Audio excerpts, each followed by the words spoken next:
আসসালামু আলাইকুম। হে জগতবাসী, আমি নুসরাত জাহান সামিয়া আবার আপনাদের সামনে হাজির হইলাম বিশ্ব আধ্যাত্মিক জ্ঞান সঞ্চার দরবার শরীফ হইতে আমার পিতা শামীম আলী চিশতির লেখা গ্রন্থ থেকে একটি আলোচনা নিয়ে। আজকে আমি আপনাদের সাথে যে আলোচনাটি করব সেই আলোচনাটির হেডলাইন হলো বিজ্ঞানের কারিগরি দ্বারা কখনো রূহ দর্শন করতে পারে না, দেখিতেও পারে না, এবং কিসের সাহায্যে রূহ দেখা যাবে এই নিয়ে কিছু তত্ত্ব আলোচনা। বিজ্ঞানের প্র্যাকটিক্যাল জ্ঞান দ্বারা রূহ দর্শন করিতে পারিবে না। রূহ দর্শন করিতে হইলে আরও একজন রূহ দর্শনের মানুষের দরকার, এবং সেই রূহটি পবিত্র রূহ দরকার। পঞ্চ আত্মার একটি দেহ গঠিত। এই দেহ বা এই 5টি আত্মা যদি পবিত্র না হয় তবে কখনোই রূহ দেখা যাবে না, এবং রূহ আত্মা একই জিনিস।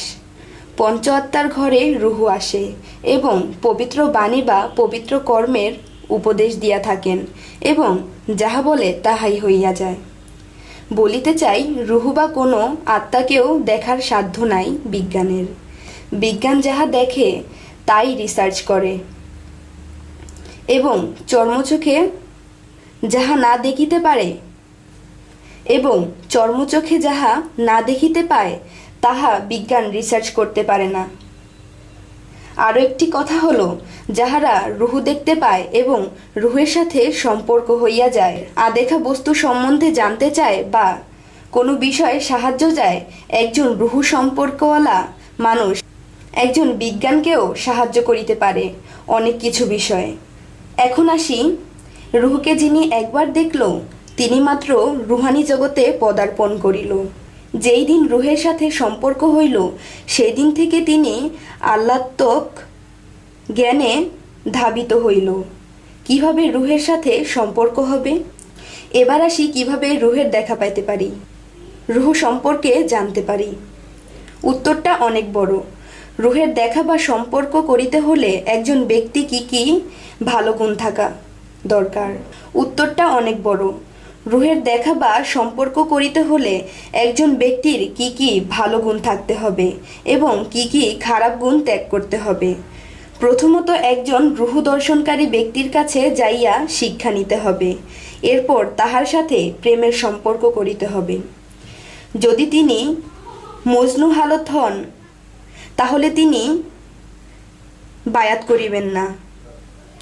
আর যদি তিনি একজন কামেল পীর হন আর রূহ দর্শনকারী হয় তাহলে তিনি বলিবেন, যাও বাবা, কোনো কামেল আউলিয়ার পীরের কাছে যাও, যাহারা যাইয়া বায়াত হইয়া তোমার রূহ সম্পর্কে জ্ঞান অর্জন করো।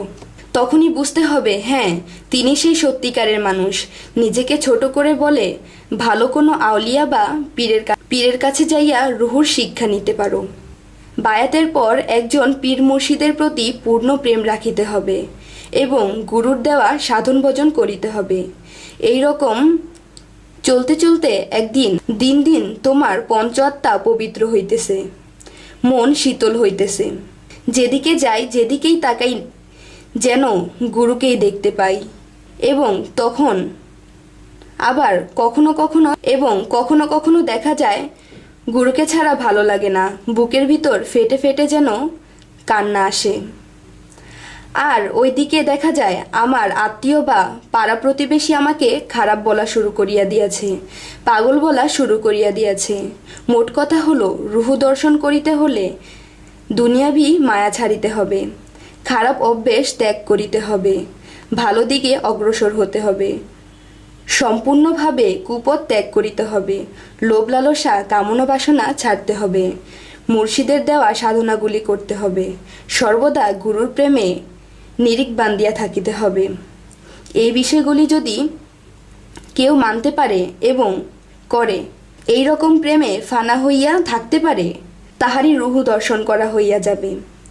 এইভাবে সর্বদা রাখলে রূহ দর্শন করতে পারবে, অগণিতবার দেখতে পারবে। আস্তে আস্তে রূহের সাথে সম্পর্ক হইয়া যাবে। এই কর্মকাণ্ড যদি একজন বিজ্ঞান দেখে তখন বলবে, রূহের মধ্যে মিশিয়া থাকা আল্লাহই তো দেখিয়া ফেললাম এবং সম্পর্ক করিলাম, আর আমার কিছুই দরকার নাই। তখনই সেই বিজ্ঞান অজ্ঞানের মতো প্রেমের দেশে পড়িয়া থাকে। কেননা তিনি তো এখন আল্লাহ তো জ্ঞানে জ্ঞানী হইয়া গিয়াছেন। এখন ওই ব্যক্তিটি বিজ্ঞানকেই বিজ্ঞ জ্ঞান বলা হইয়াছে। এই জ্ঞান দ্বারা কখনো আত্মার মুক্তি নেওয়া যায় না। আত্মার মুক্তি নিতে হলে একমাত্র কামেল মুর্শিদের প্রতি পূর্ণ প্রেম থাকা লাগে। সেই জ্ঞান গুণ ও আল্লাহর সাক্ষাৎ হইয়া যায়। আমিন। আমাদের কথাগুলো বা আমাদের চ্যানেলের আলোচনাগুলো যদি আপনাদের ভালো লাগে, আমাদের চ্যানেলগুলোকে সাবস্ক্রাইব করে আমাদের সাথেই থাকুন ভালো ভালো ভিডিও পাওয়ার জন্য। এই বলেই আমি আমার আলোচনা শেষ করছি। তো সকলে ভালো থাকবেন, সুস্থ থাকবেন। আল্লাহ হাফেজ।